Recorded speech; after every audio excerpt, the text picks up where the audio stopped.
할렐루야. 우리 마음과 뜻과 정성을 다해서 거룩하신 하나님께 예배드리겠습니다. 다 같이 기도하겠습니다.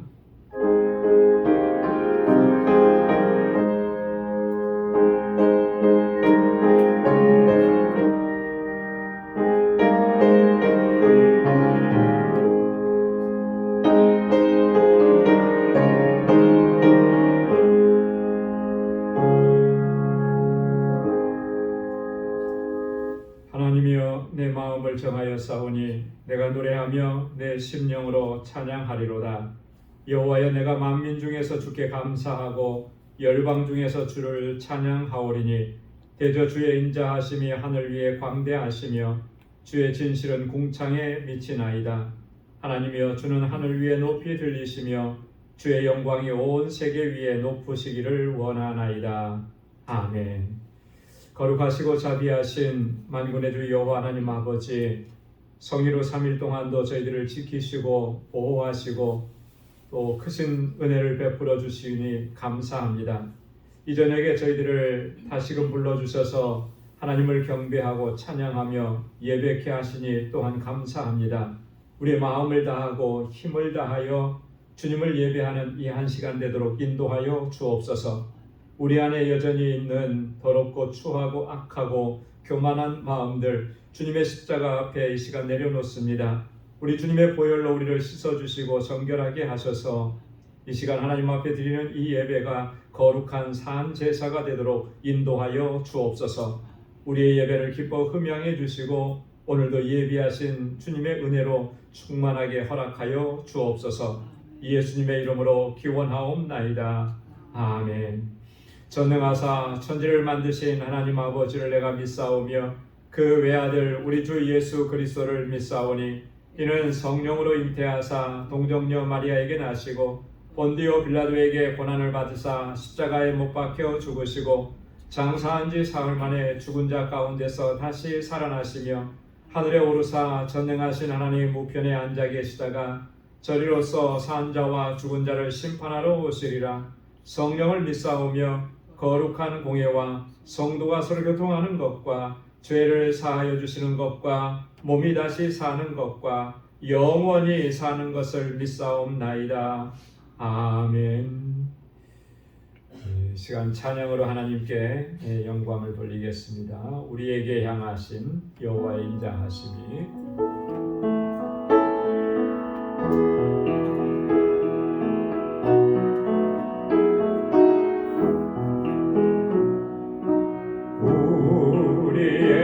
향하신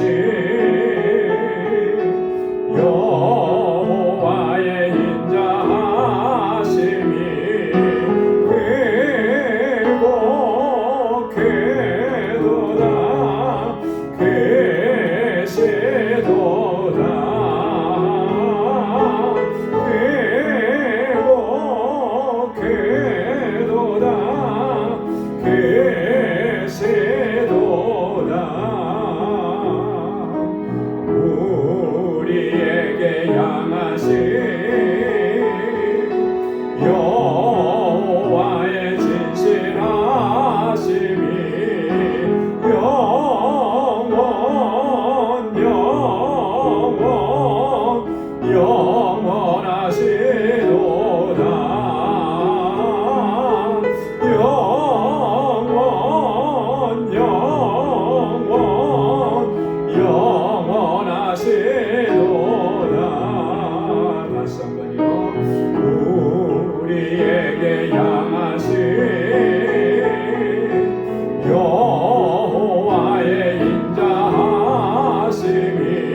내 주의 보혈로 내 주의 보혈이 정하고 정하다 내 죄를 정케 하신 주 날 오라 하신다 내가 주께로 지금 가오니 골고다의 보혈로 날 씻어 주소서 약하고 주에도 주께로 나가며 힘주시고 내 주함을 오시서 주시네 내가 주께로 지금 가오니 골고다의 보혈로 날 씻어 주소서 나로라 하심이 온전한 믿음과 또 사랑함과 평안함 다 얻게 함일세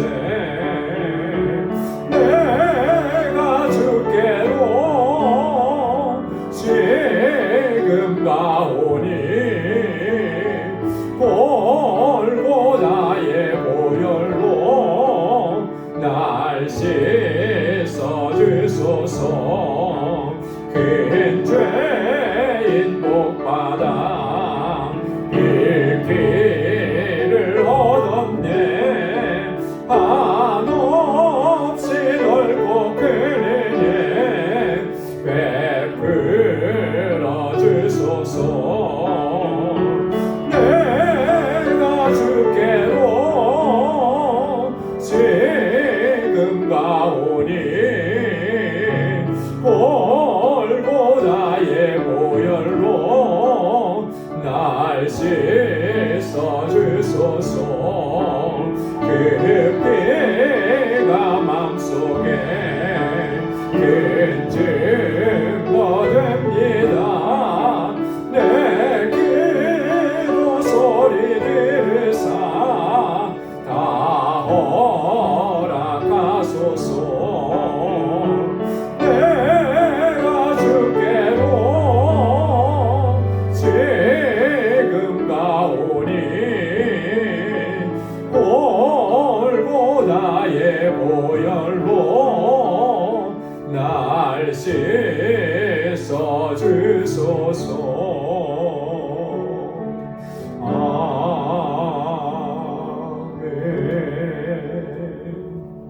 아멘 주여 지나가는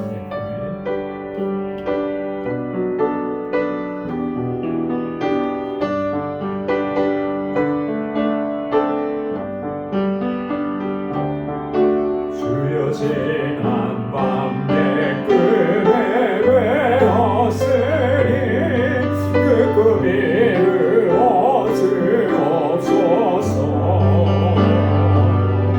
밤과 아침에 계시로 모여드사 감사 은혜를 주옵소서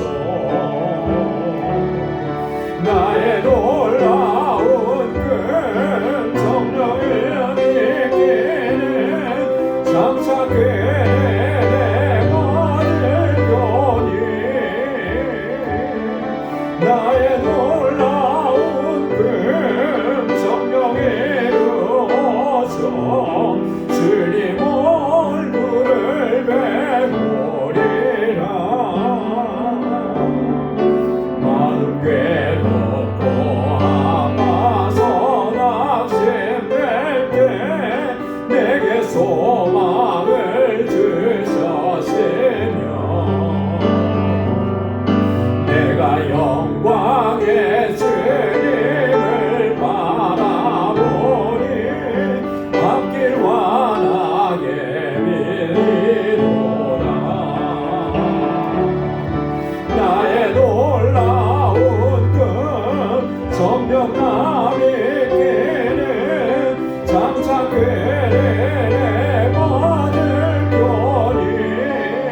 나의 놀라운 그 정령 나에게는 장차게 내 말을 표니 나의 놀라운 그 정령에 이루어져 주님 얼굴을 배우리라 세상 긍정에 나날이 갈리어도 나는 내 믿음 지키니 인생 살다가 죽음이 꿈 같으나 오직 내 꿈은 참되리라 나의 놀라운 그 정령남의 길은 장차게 내 말을 표니 나의 놀라운 그 정령에 이루어져 주님 얼굴을 배우리라. 아멘. 우리 주님 배울 그날을 바라보면서 오늘 우리 믿음의 여정을 주님의 주시는 능력으로 감당해내는 우리 모두가 되기를 소망합니다. 우리 시간 다 같이 통성으로 함께 기도하겠습니다. 하나님, 우리의 믿음을 견고하게 붙들어 주옵소서. 늘 하나님을 사모하고 갈급한 심령으로 주님 앞에 나아가게 하옵소서. 우리에게 성령의 충만함을 허락해 주옵소서. 주님의 신실한 청지기로 설 수 있도록 주님 은혜를 베풀어 주옵소서. 우리 방주교회를 위해서 기도합니다. 우리 방주교회가 정말 하나님께서 보시기에 기뻐하시는 믿음의 공동체, 아름다운 사랑의 공동체가 되게 하시고 주의 복음을 전하기에 부족함이 없도록 주님의 능력으로 덧입혀 주옵소서. 우리 이곳에서 자라나는 우리 주일학교 학생들, 또 우리 유스그룹과 EM을 위해서 기도해 주시고 우리 전도사님과 우리 교사들을 위해서 기도해 주시고 또 선교사님들을 위해서 우리 알라메다 방주교회를 위해서 기도해 주시고 우리 지체들 가운데 환우들을 위해서, 연로하신 어르신들을 위해서, 고난 중에 있는 우리 지체들을 위해서, 특별히 가정의 구원을 놓고 기도하는 그 가정에 하나님의 놀라우신 구원의 은혜를 허락해 주시기를 기도하겠습니다. 그리고 간절히 또 우리가 가지고 나온 기도의 제목 이 시간 하나님 앞에 통성으로 함께 아뢰겠습니다. 거룩하신 아버지 하나님 감사합니다. 정말 저희들을 사랑하셔서 날마다 이렇게 하나님 은혜의 자리로 저희들을 불러주시고 하나님을 경배하고 찬양하고 예배하게 하신 아버지 감사합니다. 오 할렐루야. 하나님 아버지 하나님 이 시간을 저희들 긍휼히 여겨주시고 주님의 자비를 베풀어 주옵소서. 너무나 연약하여서 사는 넘어지고 쓰러진 저희들 일으켜 세워주시고 우리의 믿음을 더 견고하게 하시고 주님을 더 갈급한 심령으로 찾게 하시고 사모하는 마음을 갖게 주셔서 주님의 은혜의 보좌 앞으로 더 가까이 나아가는 저희들 되게 하여 주옵소서. 주님의 능력의 장중에 우리를 붙들어 주시고 성령으로 충만하게 하옵시고 우리의 믿음을 더욱 견고하게 하소서. 세상의 어떤 환난과 시험과 유혹에도 결코 흔들리지 않게 하시고 올곧게 서서 아버지 주님의 뜻을 이루어가는 하나님의 귀한 믿음의 용사들이 다 되게 하여 주시옵소서. 오 하나님 아버지 우리 방주교회를 세우시고 여기까지 인도해 주시니 감사합니다. 이 땅에 세우신 하나님의 뜻을 잘 감당할 수 있도록 도와주옵소서. 믿음의 공동체가 되게 하시고 아름다운 사랑의 공동체로 견고하게 서게 하옵소서. 아버지 하나님 증인의 공동체가 되게 하옵소서. 아버지 구원의 방주로 세우셔서 우리 주님께서 우리에게 주신 하나님이 구원의 복된 소식을 전하며 하나님께서 찾으시는 영혼들을 주께로 인도하는 이 사명 잘 감당할 수 있도록 도와주옵소서. 아버지 하나님 우리 사랑하는 자녀들을 위해서 기도합니다. 이곳에서 자라나는 우리 주일학교와 유치원과 EM을 기억해 주시고 저들이 정말 믿음 안에서 자라나고 성장해서 하나님 주님 앞에 귀하고 아름답게 쓰임 많은 주의 일꾼들이 다 되게 하여 주시옵소서. 아버지 하나님 특별히 아버지 우리 교사들과 전도사님 아버지 은혜의 장중에 붙들어 주시고 하나님 주님의 주시는 은혜와 주님의 주시는 능력으로 우리 사랑하는 학생들을 아버지 영적으로 잘 돌볼 수 있도록 은총을 허락하여 주시옵소서. 하나님 아버지 세계 곳곳에서 복음을 증거하는 하나님의 귀한 종들을 붙잡아 주시고 그 선교지마다 하나님의 놀라우신 은혜와 역사를 허락하여 주옵소서. 우리 우리 알라메다 망중교회 주님 세워주시고 하나님 은혜 베푸시니 감사합니다. 주께서 세우신 이 교회와 이 믿음의 공동체가 그 지역의 영혼들을 주님께로 인도하는 이 귀한 사명을 잘 감당하게 하시고 아버지 하나님 세워주신 주의 종들 우리 동역자들 함께하게 하셨습니다. 연합하여서 선한 뜻을 이루어가게 하시고 저들 한 사람 한 사람 주의 종들에게 능력과 권능을 덧입혀 주시옵고 우리 망중교회가 정말 아버지 마음을 다하고 힘을 다해서 하나님 이 사역을 감당해내는 저희들 되게 하여 주시옵소서. 오 하나님 아버지 우리 사랑하는 지체들을 위해서 기도합니다. 아버지 육신의 연약함과 질병으로 인하여서 주님 앞에 부러지는 귀한 심령들 아버지 저들의 고통과 아버지 저 아픔을 기억하여 주시고 주님 저들의 눈물의 기도를 기억하여 주시고 하나님 치료하는 광선을 말하여 주셔서 아버지 하나님 모든 아버지 질병에서 자유함을 얻고 치유함을 얻고 다시 영과 영이 강건하여져서 주님을 섬기기에 부족함이 없도록 은혜를 베풀어 주시옵소서. 우리를 도하시는 어르신들 강건하게 붙잡아 주시고 아버지 하나님 천국의 소망을 가지고 믿음으로 끝까지 잘 달려갈 수 있도록 은혜를 베풀어 주시고 천국과 천사로 주님 보호하시고 인도하시고 늘 함께 동행하여 주시옵소서. 아버지 하나님 삶의 즐거움으로 아버지 인생의 공부함으로 주님 아버지 하나님 지쳐있는 그 영혼들마다 주님께서 붙잡아 주시고 위로하여 주시고 천국의 소망으로 가득히 채워주셔서 다시 일어서게 하여 주시옵소서. 이 믿음의 여정을 끝까지 잘 달려가고 승리할 수 있도록 은혜를 베풀어 주옵소서. 우리 가정에 아직도 주님을 영접하지 않은 안타까운 영혼들이 있어서 주님 아버지 그 영혼의 구원을 놓고 기도하오니 아버지 하나님 저들을 향하여서 하나님 구원의 문을 열어주시고 저들의 마음의 문이 열려서 주님을 영접하는 은혜를 허락하여 주시옵소서. 아버지 하나님 이 시간도 주님 저희들 간절한 기도의 제목을 주님 앞에 아뢰옵니다. 아버지 하나님 사랑하는 주의 종들의 부르짖음에 하나님의 선하신 응답을 허락하여 주시옵소서. 날마다 주님의 은혜 안에 머물게 하시고 주의 주시는 성령의 충만한 가운데 믿음으로 승리하는 삶을 살아가도록 인도하여 주시옵소서. 오늘도 주님 주의 말씀을 사모하여 주 앞에 나와사오니 하나님의 귀한 말씀으로 우리를 새롭게 하여 주시옵소서. 주님 함께 하실 줄로 믿습니다. 감사합니다. 모든 영광 아버지 앞에 올려드립니다. 예수님의 이름으로 기도드리옵나이다. 아멘. 할렐루야. 할렐루야. 하나님께서 우리의 기도에 또 선하신 응답을 허락해 주실 줄로 믿습니다. 오늘 묵상할 말씀은 우리 지난주에 이어서 계속 말씀을 보겠는데요. 우리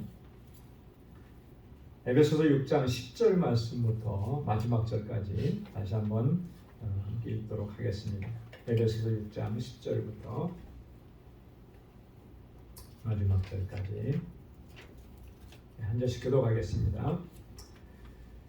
정말로 너희가 주 안에서와 그 힘의 능력으로 강건하여지고 악의 대계를 능히 대적하기 위하여 하나님의 전신 갑주를 입으라. 우리의 씨름은 혈과 육에 대한 것이 아니요 정사와 권세와 이 어두움의 세상 주관자들과 하늘에 있는 악의 영들에게 대함이라. 그러므로 하나님의 전신 갑주를 취하라. 이는 악한 날에 너희가 능히 대적하고 모든 일을 행한 후에 서기 위함이라. 그런즉 서서 진리로 너희 허리띠를 띠고 의의 흉배를 붙이고 평안의 복음에 예비한 것으로 신을 신고 모든 것 위에 믿음의 방패를 가지고 이로써 능히 악한 자의 모든 화전을 소멸하고 구원의 투구와 성령의 검 곧 하나님의 말씀을 가지라.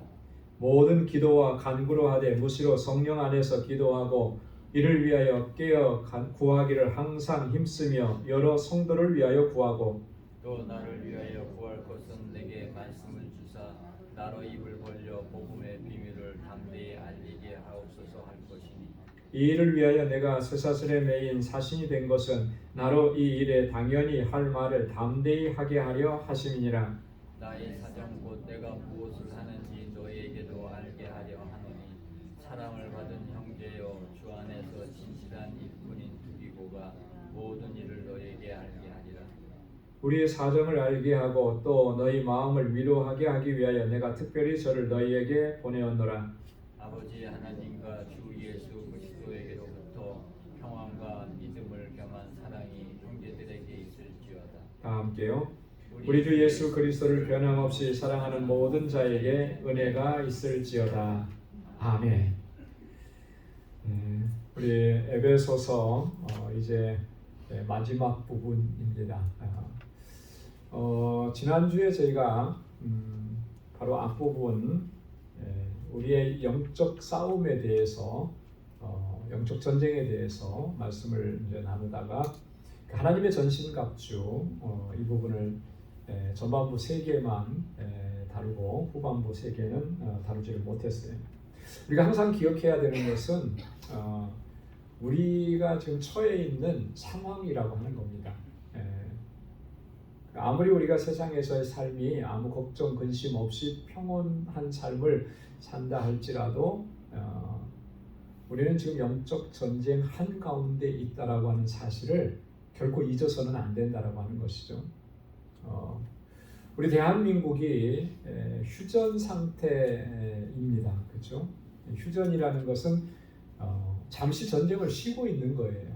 그 잠시라고 하는 게 좀 길어졌죠. 지금 70 몇 년 됐습니까? 71년 이렇게 된 거예요. 1953년에 휴전이 시작이 됐으니까.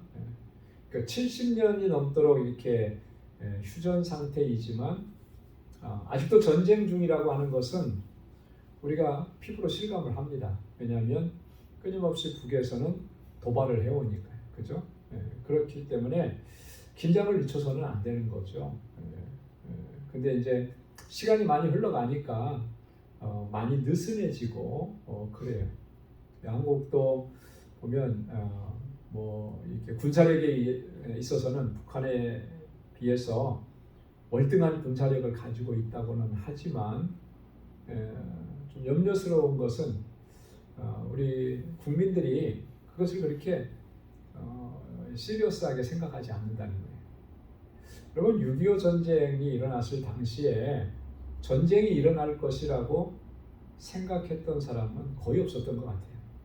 그러니까 그 새벽에 밀고 내려왔을 때 맥없이 무너져 내리고 거의 함락될 뻔한, 남한 전체가 다 함락될 뻔한 그런 위기 상황까지 갔었잖아요.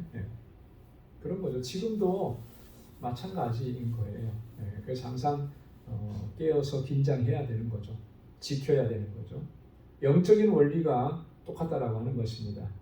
악한 마귀 사탄은 괴계를 행한다고 그랬잖아요. 이 괴계라고 하는 것은 술수를 말하는데 속이고 그래서 이 속임수라고 하는 것, 거짓이라고 하는 것이 얼마나 치밀하냐라고 하는 거예요.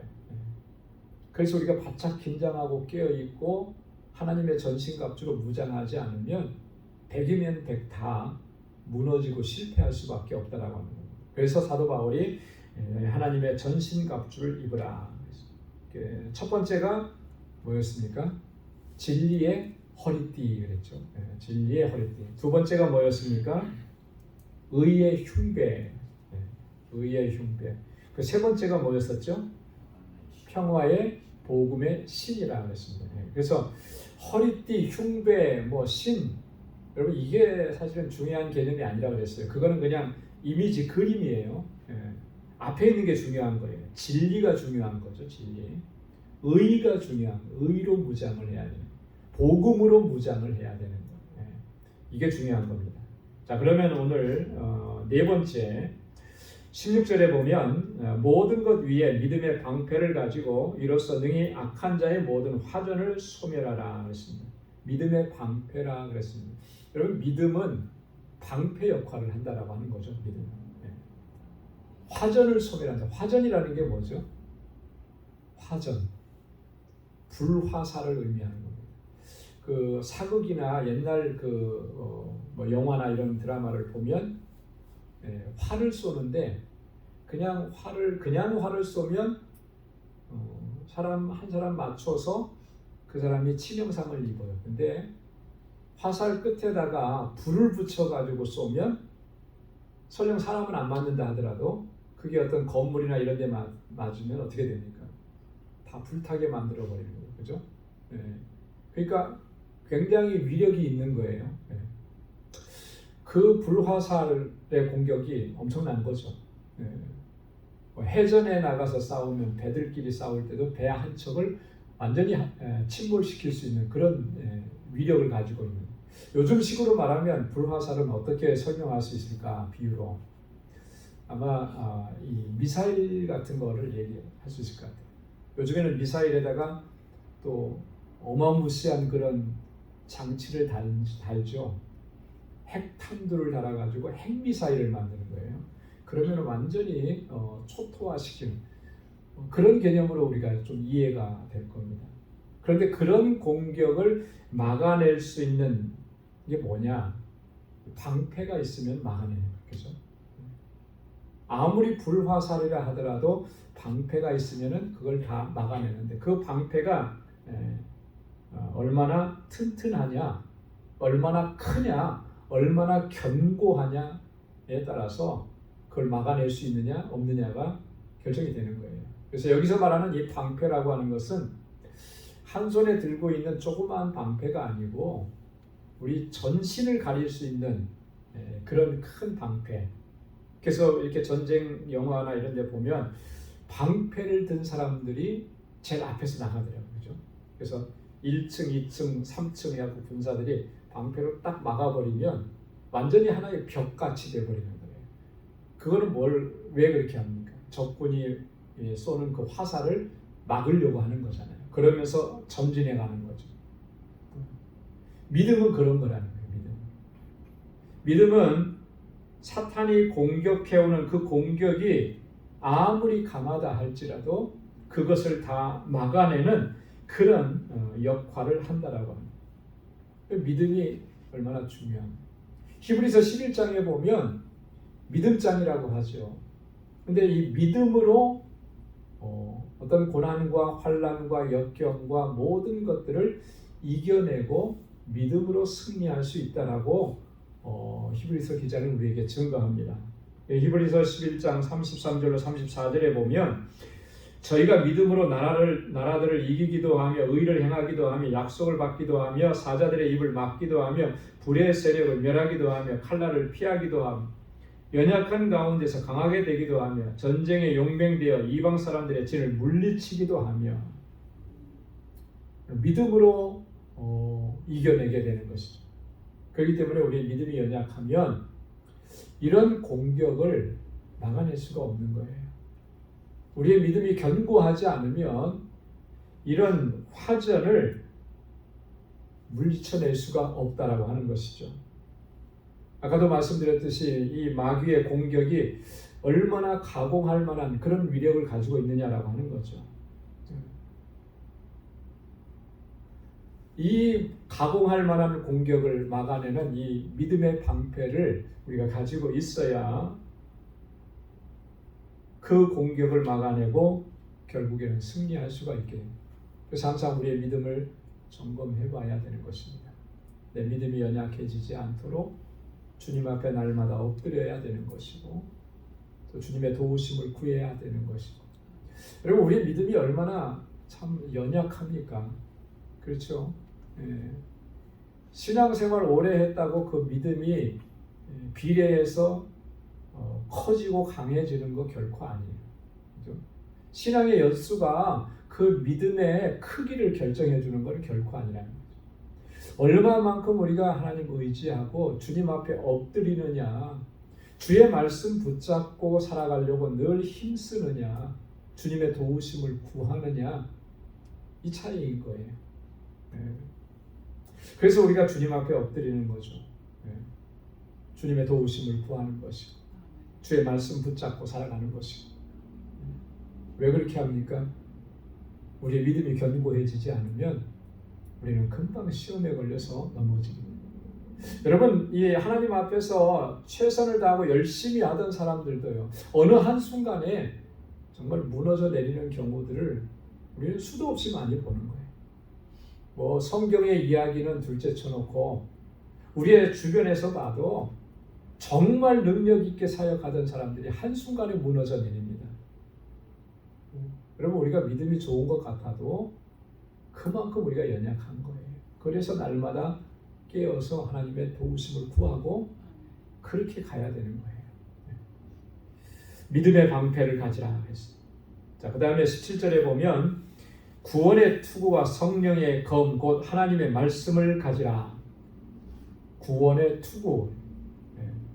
구원은 투구와 비유, 투구의 비유. 투구는 뭐죠? 군인들이 쓰는 요즘에는 뭐래요? 철모라 그러잖아요. 철모. 철모입니다. 머리를 보호하는. 사실 우리 신체가 다 중요하지만 가장 중요한 부분을 이야기하라고 한다면 가슴, 심장이 있는 부분하고 머리잖아요. 머리. 네. 팔은 총에 맞아도 죽지는 않는 것 같아요. 그죠? 총에 맞아도 팔에 하나가 떨어져 나갈 수는 있어도 죽지는 않아요. 그런데 머리는 어떻습니까? 머리는 총에 맞으면 거의 10중 8구는 죽어요. 죽어. 그만큼 중요해요. 이걸 막기 위해서 투구를 쓰는 거죠. 철모를 쓰는 거죠. 저는 철모에 대한 안 좋은 기억이 있습니다.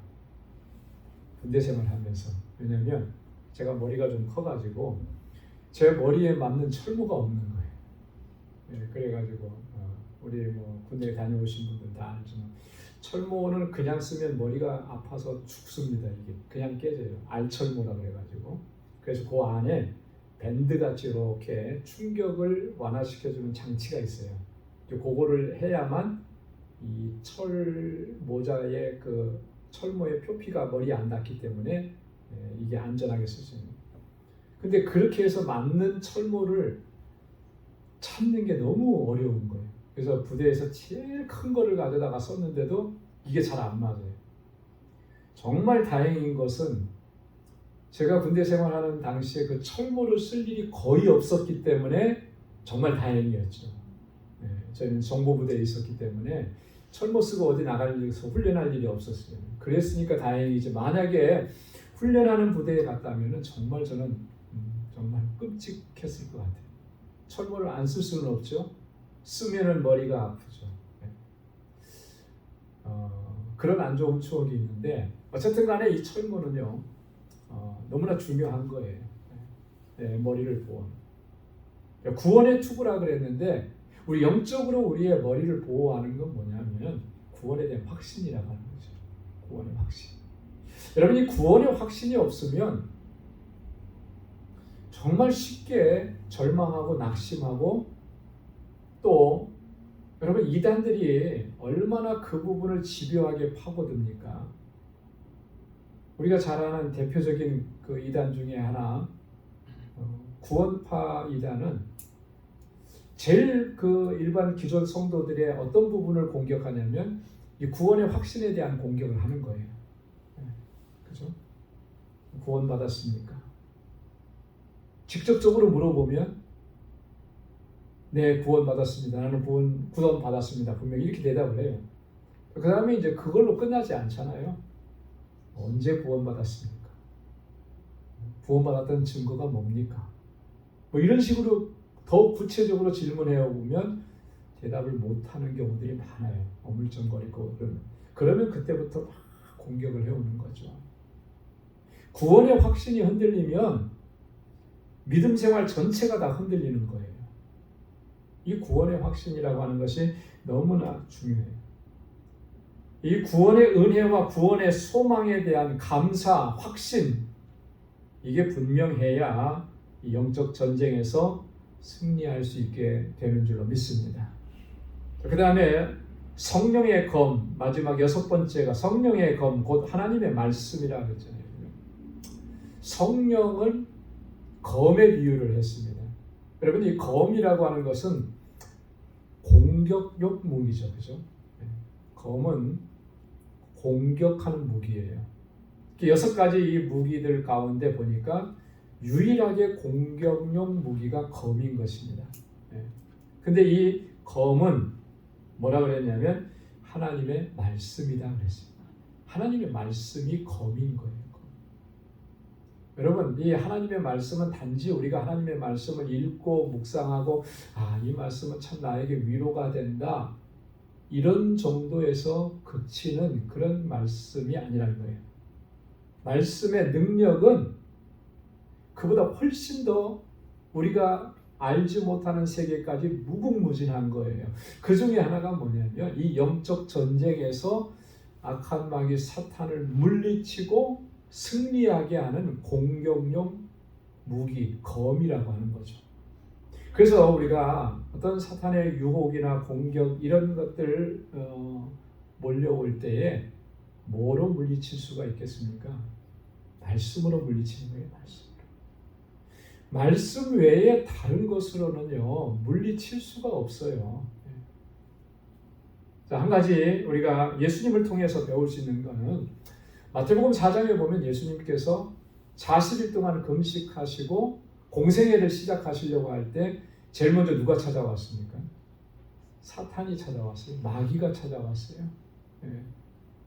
마귀 입장에서는 급해진 거죠. 그죠? 예수님이 공생애를 시작하면은 그때부터 자신의 왕국이 무너지는 거 아니겠습니까? 그러니까 예수님을 와서 시험을 하는데 그 세 가지 시험들을 다 예수님은 어떻게 물리치셨습니까? 말씀으로 물리치시고 말씀으로. 예수님께서 사탄을 말씀으로 물리치셨다라고 하는 것은 오늘 우리에게 어떤 것을 증명해 주느냐면 우리도 똑같다라고 하는 거예요. 그죠? 우리도 사단을 이기고 물리치는 것은 하나님의 말씀이라고 하는 거죠. 하나님의 말씀. 그래서 하나님의 말씀이 내 안에 있고 하나님의 말씀이 내 입으로 선포가 되었으면 사탄은 우리를 공격할 수가 없는 거예요. 내 앞에서 무너지게 돼요. 근데 이 하나님의 말씀이 없으면 그럼 나에게 공격할 수 있는 무기가 없는 거잖아요. 그죠? 공격할 수 있는 무기가 없는데 상대방은 엄청난 화전으로 나를 공격해 오는데 그죠? 어떻게 감당해내고 그럼 막아내기만 한다고 해서 승리할 수 있겠습니까? 아니잖아요. 물리쳐내야 되는 거잖아요. 운동 경기 할 때도 보면 그렇죠. 축구 경기, 축구 좋아하는데 감독들이 쓰는 전술들이 다 있어요. 어떤 감독은 공격 위주로, 어떤 감독은 수비 위주로, 그죠? 공격 위주로 하다가 실수해서 골을 먹을 수는 있어요. 하지만 공격을 계속 하다 보면 골을 넣을 수 있죠. 근데 수비 위주로 하다가 보면 골을 안 먹을 수는 있어요. 그러나 골을 넣는 게 힘들어지는 거예요. 그러면 골을 못 넣으면은 잘해야 뭐예요? 잘해야 비기는 거잖아요. 승리하는 게 아니잖아요. 마찬가지인 거죠. 여러분 아무리 우리가 사탄의 공격을 다 뭐 막아낸다고 하더라도 막아내는 것으로 끝나지 않거든요. 공격해서 물리쳐서 더 이상 사단이 그 힘을 발휘하지 못하도록 그렇게 물리쳐내야 되는데 그게 뭐로 해야 돼요? 하나님의 말씀이에요. 말씀으로. 그래서 말씀으로 무장을 해야 되는 것입니다. 여러분 그래서 하나님의 말씀을 읽고 묵상할 때에 항상 이 부분을 생각을 해야 돼요. 그죠? 오늘 나에게 위로가 되는 말씀, 오늘 나에게 은혜가 되는 말씀, 이 말씀은 나에게 정말 마음을 따뜻하게 해주는 그런 말씀이야. 여기서 그치지 말고 이 말씀으로 영적 전쟁에서 승리하게 하시는 하나님의 역사를 우리가 기억하면서 그 말씀을 들고 영적 전쟁 한가운데로 나가서 승리하는 우리 모두가 될 수 있기를 소망합니다. 자, 그 다음에 오늘 18절부터 24절까지 말씀 마지막 부분입니다. 이 마지막 부분은 크게 두 부분으로 나눠져 있죠. 바울이 기도를 요청하는 부분과 그 다음에 마지막 인사말. 항상 바울은 편지를 쓸 때 하고 그 다음에 마지막 마칠 때 마무리할 때 축도로 마칩니다. 축복하는 말로 마치게 되는 거예요. 그 내용이 오늘 본문에 나와 있습니다. 우리 간략하게 한번 좀 살펴보겠습니다. 자, 18절에 보면 모든 기도와 간구로 하되 무시로 성령 안에서 기도하고 이를 위하여 깨어 구하기를 항상 힘쓰며 여러 성도를 위하여 구하고. 자, 하나님의 전신갑주로 무장하라고 이렇게 권고한 후에 그 다음에 곧바로 이어서 뭐라고 했습니까? 기도와 간구로. 항상 기도하라는 거예요. 깨어 있으라는 겁니다. 무시로 성령 안에서 기도하고 이를 위해서 항상 깨어 있고 또 성도들을 위해서 기도하고. 여러분 무시로라고 하는 말은 무슨 말이죠? 무시로? 옛날에 뭐 가요 중에 무시로라는 거 있었나요? 그죠? 아닌가요? 나훈아인가 누군가가 부른 무시로 뭐 그런 거 있었는데 무시로가 뭐예요? 무시로. 무시로라고 하는 말은 항상 뭐 그런 뜻이잖아요, 그죠? 시도 때도 없이 뭐 그런 의미인데 사실 그 말보다는 원어의 의미는 영어 성경에서는 all occasion이라고 되어 있습니다. all occasion 모든 경우에 어떤 상황에서든지 어떤 상황에서든지 모든 경우에 항상 기도로 시작하고 기도해야 된다. 항상 기도. 기도 없이는 아무것도 할 수 없다라고 하는 거죠. 기도하지 않아도 될 만큼 하찮은 일이라고 하는 것은 우리 성도의 삶 속에 없어요. 가장 심각한 문제가 뭐냐면 그까짓 건 뭐 그건 계속 해왔으니까 그 기도 안 해도 괜찮아. 이런 마음을 갖는 게 그게 굉장히 위험한 거예요. 단기 선교 우리가 매년 갑니다. 그래서 경험이 자꾸 쌓여요. 경험이 이만큼 쌓였으니까 이게 문제인 거예요. 이때가 가장 위험한 거예요. 여러분 기도하지 않아도 될 만한 그런 하찮은 일, 작은 일이라는 건 없습니다. 큰 댐이 무너져 내리는데 어떻게 무너져 내립니까? 아주 작은 균열에서부터 무너져 내리는 거거든요. 그죠? 그래서 댐을 관리하는 사람들은 그런 부분까지 세밀하게 보는 거예요. 우리 영적인 것도 마찬가지예요. 아주 작은 그런 틈에서 기도 없이 한 일들, 이게 자꾸 반복이 되어서 결국에는 나중에 엄청난 그런 문제를 일으키고 시련을 당하고 고난을 당하게 되는 거예요. 그래서 모든 경우에 기도해야 합니다. 항상 기도해야 합니다.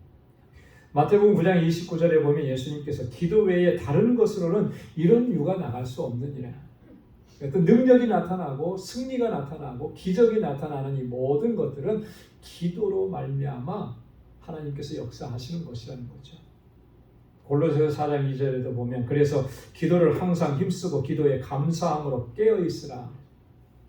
여러분 항상 기도로 깨어 있고 또 기도로 여러분 모든 일들을 시작하시고 감당할 수 있기를 바랍니다. 그러니까 하루의 시작도 기도로 시작을 해야 돼요.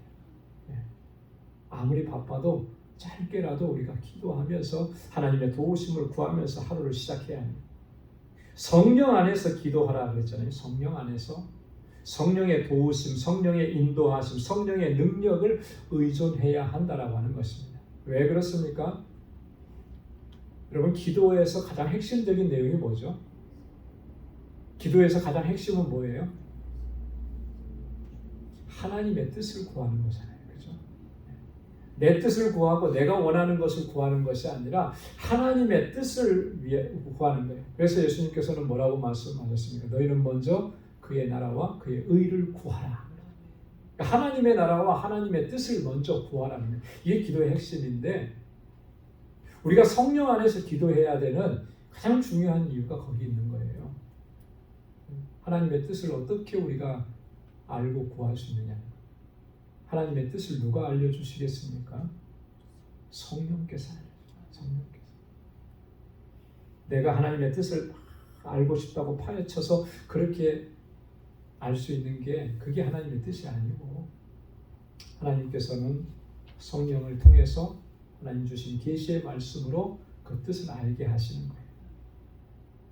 그래서 고린도전서 2장 11절에 보면 사람의 사정을 사람의 속에 있는 영 외에 누가 알리오 이와 같이 하나님의 사정도 하나님의 영 외에는 아무도 알지 못하느니라.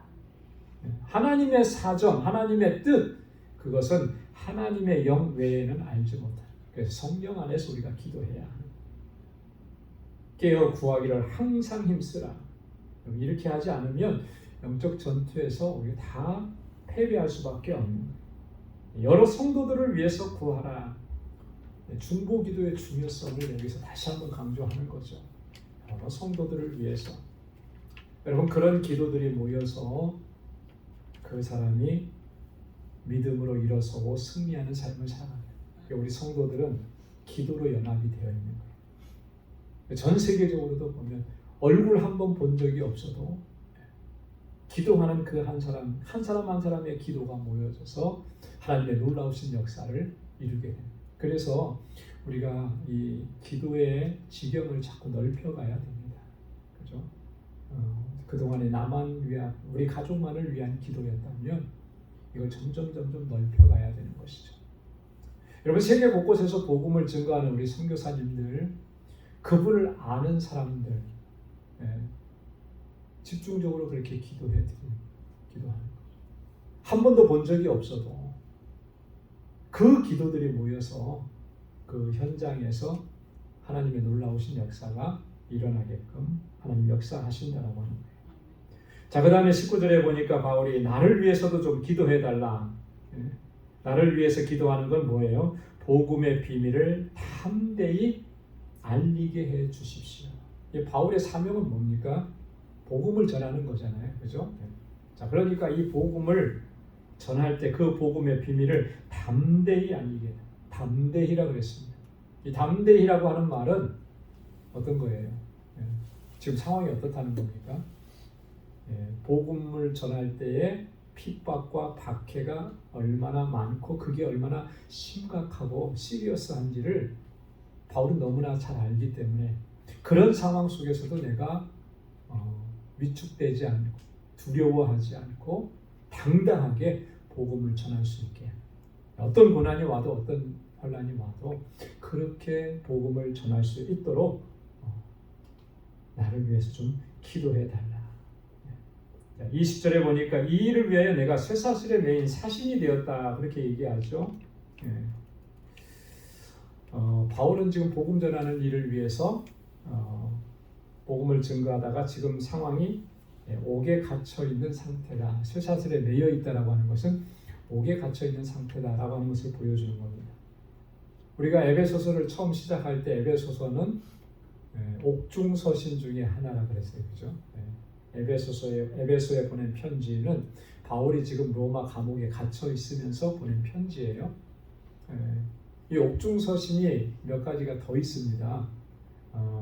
빌립보서가 그렇고 골로새서가 그렇고 빌레몬서가 그렇고, 그래서 네 권의 책은 바울이 옥중에서 쓴 책인 것입니다. 하지만 나는 사신이다라고 하는 걸 강조해요. 사신. 여러분, 사신이라고 하는, 옛날에 옛날 우리 영화나 드라마 보면 외국에서 그 사절단들이 오죠. 우리도 보내기도 하고, 이 사신들은 누구의 명령을 가지고 가는 겁니까? 누구의 메시지를 가지고 가는 거죠? 왕의 메시지를 가지고 가는 거예요. 그죠? 그래서 전권대사라 이제 그렇게 표현하기도 하는데, 바울이 지금 누구의 메시지를 가지고 지금 나가는 것입니까? 만왕의 왕이신 우리 주 예수 그리스도의 그분께서 주신 그 메시지를 가지고 가는 거예요. 그러니까 바울은 이 당당함이 있는 거죠. 자신감이 있는 거죠. 비록 내가 옥에 갇혀 있어도 옥에 갇힌 것이 나를 주저앉게 만들지는 못한다라고 하는 거예요. 왜냐하면 나는 그리스도의 사신이라고, 그리스도의 전권대사라고. 내가 지금 맡고 있는 것은, 내가 지금 나에게 주어진 것은 그리스도께서 주신 메시지라고 하는 거예요. 그 메시지는 어떤 메시지입니까? 세상의 모든 죄인들을, 죽어있는 사람들을 살리시는 생명의 메시지인 거예요. 그죠? 나에게 그것을 주님께서 허락해 주셨다. 내가 이렇게 사신이 된, 쇠사슬에 매인 사신이 된 것은 당연히 할 말을 담대히 하게 하였습니다. 당연히 내가 해야 될 말, 그 말을 거기에서도 증거하게 하시는, 그런 복음 전하는 자로서 우리가 이런 당당함, 이런 자신감, 이런 확신을 가지고 우리 주님의 복음을 증거하는 우리 모두가 될 수 있기를 소망합니다. 자, 마지막 21절에서 24절까지는 이제 인사말이고 축복기도인데요. 자, 그에 앞서서 먼저 바울이 에베소 교회 성도들을 좀 아끼고 사랑하는 마음이 이 안에 좀 담겨져 있는 것을 볼 수가 있습니다. 자, 21절에 보면 나의 사정 곧 내가 무엇을 하는지 너희에게도 알게 하려 하노니 사랑을 받는 형제여 주 안에서 진실한 일꾼인 두기고가 모든 일을 너에게 알게 하리라. 바울이 지금 두기고라고 하는 사람을 지금 에베소로 보냅니다. 보내면서 뭐라고 하냐면 나의 사정, 내 형편, 또 내가 지금 무엇을 하고 있는지 여러분들에게 다 알려줄 것입니다. 바울이 왜 이런 얘기를 할까요? 아마도 바울은 마음속에 그런 게 있었을 것 같아요. 왜냐하면 지금 바울의 상태가 어떤 상태라고 그랬죠? 옥에 갇혀 있다 그랬죠. 그죠? 옥에 갇혀 있어요. 에베소 교회 성도들은 바울을 위해서 계속 기도하는데 바울의 상태는 지금 옥에 갇혀 있습니다. 그러면 에베소 교회 성도들에게는 걱정이 되죠. 근심이 되죠. 그럼 우리 그렇잖아요. 선교지에서 어떤 소식이 옵니다. 그럼 선교지에서 상황이 안 좋은 소식이 오면 우리 같이 기도하면서 또 걱정하면서도 기도하잖아요. 요즘에 가장 상황이 힘든 그런 나라 중에 하나가 니카라과. 선교사님들이 상당히 힘들어요. 비영리 단체 취소시키면서 추방시켜버리고 기독교 단체들도 가서 이렇게 해서 학교도 세우고 있는데 그냥 뭐 이유도 없어요. 가가지고 그 비영리 단체 허가해 준 것을 취소시켜버리고 그 재산을 그냥 다 뺏어가버려. 그러면 어떻게 뭐 법적으로 할 수 있는 게 없어요. 그러면 니카라과라고 하는 나라가 사회주의 국가잖아요. 그리고 사회주의 국가이면서 동시에 수십 년 동안 독재 정권이고 오르테가라고 하는 그 왕조가 아주 그냥 근대 사회의 대통령이 아니라 왕조예요. 왕조. 그 식구들이 다 그냥 나라 전체를 다 하고 대통령 선거한다 그러면 야당에서 출마한 사람들은 다 그냥 후보들은 다 죽여버리는. 지난번에 그러고 나서 또 집권을 하고. 그러니 그 대통령이나 그 정부에서 하는 게 곧 법이고. 그러니까 그래서 지금 니카라과 같은 경우는 그렇다고 해요. 수많은 그런 비영리 단체 기관들이 다 뺏기고 그리고 미국에서 간 선교사님들도 거의 다 추방당하고 한국 선교사님들만 좀 남아서 하고 있는데 언제 어떤 일이 벌어질지 모릅니다. 여러분 선교지에 그런 일들이 비일비재하게 일어나는 것이죠. 그러면 사실 파송한 교회에서는 걱정이 되죠. 염려가 되죠. 바울의 상황도 그런 거예요. 바울이 옥에 갇혀 있다 그러니까 에베소 교회 성도들이 지금 바울이 괜찮은가, 바울의 건강은 괜찮은가, 안전한가, 뭐 이런 거 걱정이 되겠죠.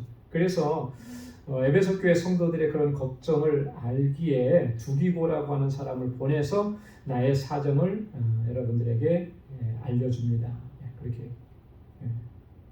자, 그런데 22절에 보면 이렇게 얘기합니다. 우리의 사정을 알게 하고 또 너희 마음을 위로하게 하기 위하여 내가 특별히 저를 너희에게 보내었노라.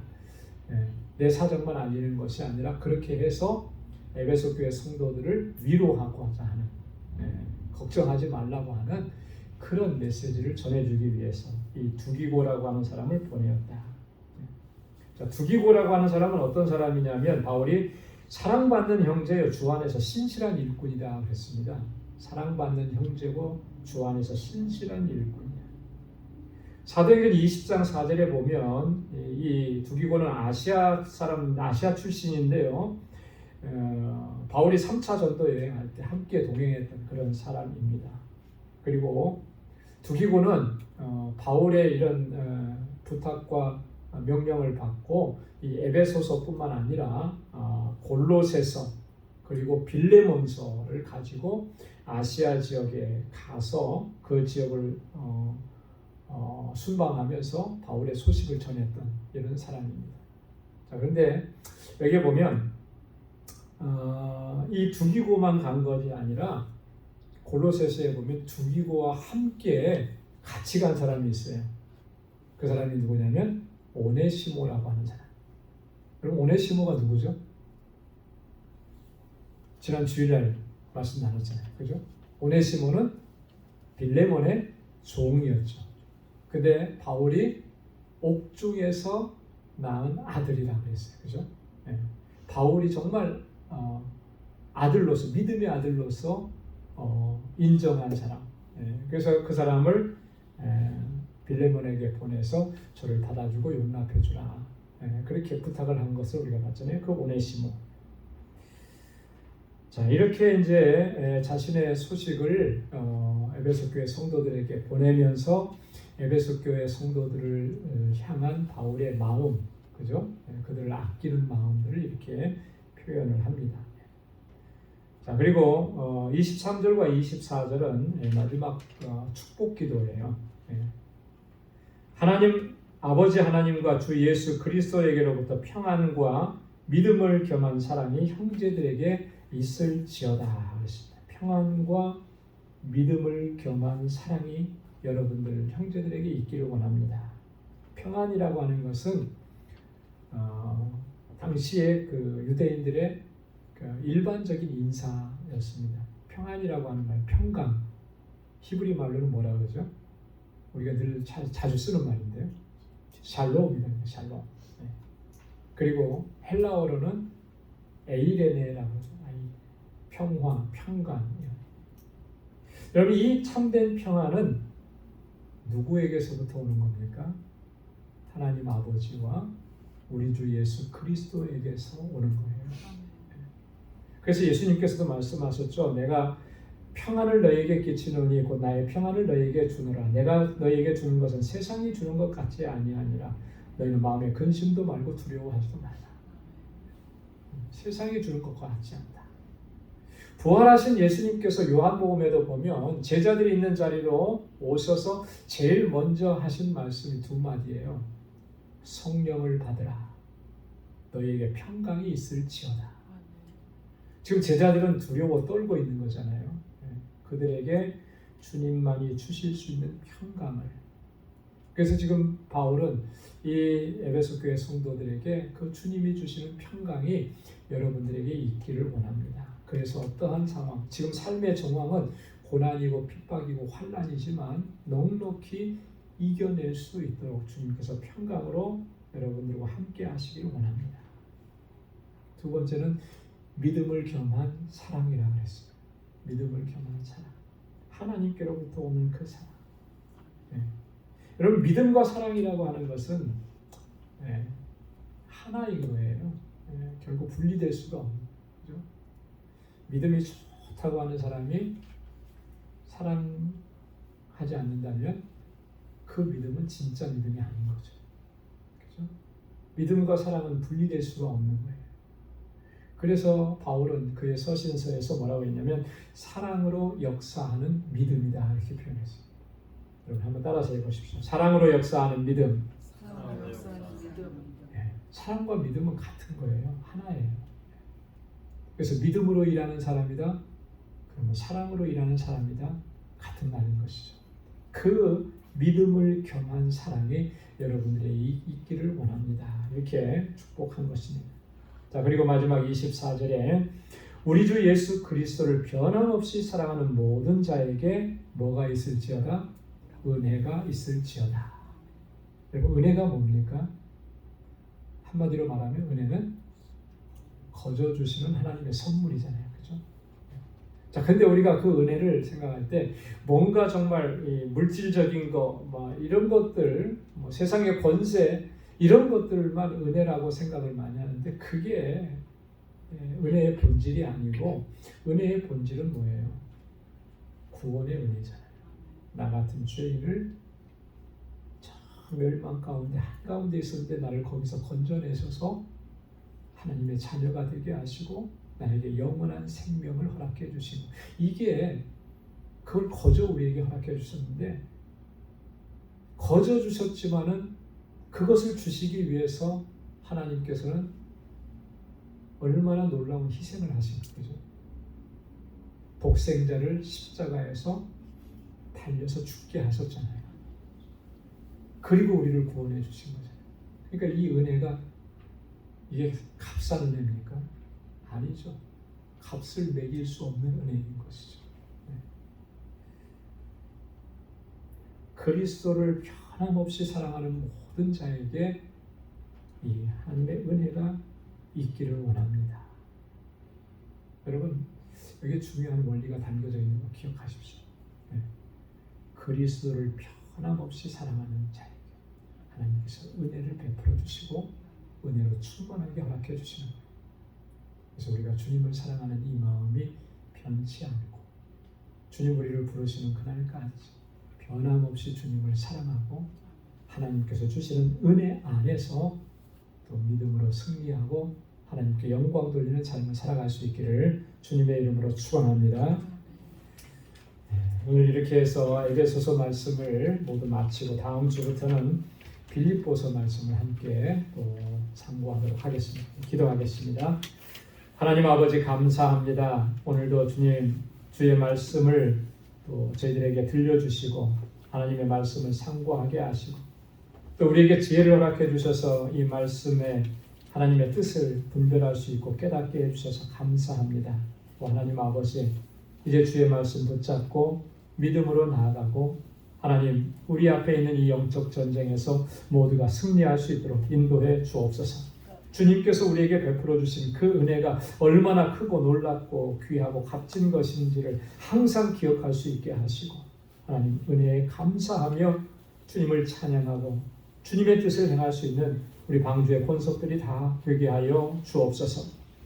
이제는 우리 주 예수 그리스도의 무한하신 은혜와 하나님 아버지의 크고 놀라우신 사랑과 성령의 위로 교통 충만하심의 역사가 하나님의 주시는 능력으로 승리하고 주님의 영광을 위해서 살아가기로 결단하는 우리 방주의 모든 믿음의 권속들과 또 저들의 가정과 직장, 생업의 터전 위에 이제로부터 영원까지 함께 하시기를 간절히 축원하옵나이다. 아멘.